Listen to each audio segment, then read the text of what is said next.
Brink. Brink has received very mixed reviews from high 8s to low 2s and 3s.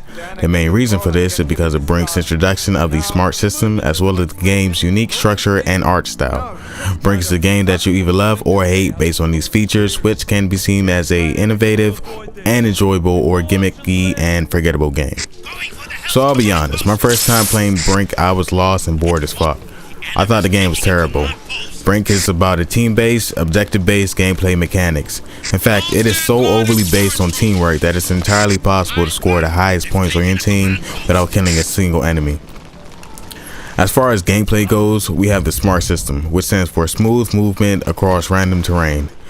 So basically what that means is holding or pressing down the left bumper on the Xbox 360 controller allows you to sprint, vault over or under objects, scale low walls, and slide kicking the enemies all John Woo style. On paper that sounds good.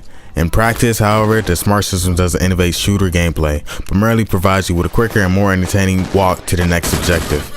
Sliding or vaulting over harm's way is a somewhat feasible way to stay alive, but with the enemy AI as accurate as they are, remaining in the open for more than a few seconds will generally result in a quick death and a long walk back to your objective. Oh, and believe me, you'll be doing that a lot. That brings us to one of the game's faults, difficulty. Don't get me wrong, challenge in video games is an important aspect to success. However, even on the easiest setting, the enemy AI will sometimes put up the most rigorous of defenses or assaults that will quickly end your mission. Splash Damage has issued a statement confirming that a future patch could be released to lessen the difficulty, but come on, what is with this generation and patches? Does no one play test their games anymore? Brink features a always online kind of setup for the multiplayer. The campaign missions are actually multiplayer matches against bots with short cutscenes before and after. Depending on your settings, friends and or random players could connect to your game anytime and play these campaign missions with or against you. While this is not a completely new setup, it is one of the primary aspects of the game that is seen both as a positive and negative factor. Getting into a match, competitive or campaign, with a group of friends or players that make good use of classes, team buffs, and coordinated teamwork will be fun experience that will garner not only an enjoyable time sink, but a lot of XP as well. However, the opposite is also true, and the enemy AI difficulty will ensure that a poor team will make very little progress in completing their objectives. Additionally, playing the game solo, even on the easiest settings, becomes less fun and more frustrating. Alright, so there are 4 classes to choose from. You got Soldier, Engineer, Medic, and Operative. Each class has its own abilities and battlefield duties. As one would expect, a Medic can revive teammates, buff their health, and increase speeds amongst other things. Soldiers can plant explosives and disperse ammo to teammates. Engineers can construct turrets, lay down mines, and repair certain objectives.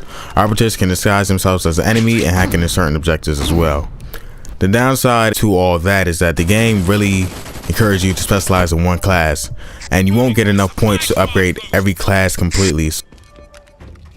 Departing for the gameplay and class abilities, Brink features an enjoyable character and weapon customization system.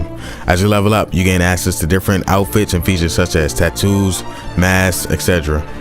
Each character you make can also be customized for both main factions in this game, which is security or resistance.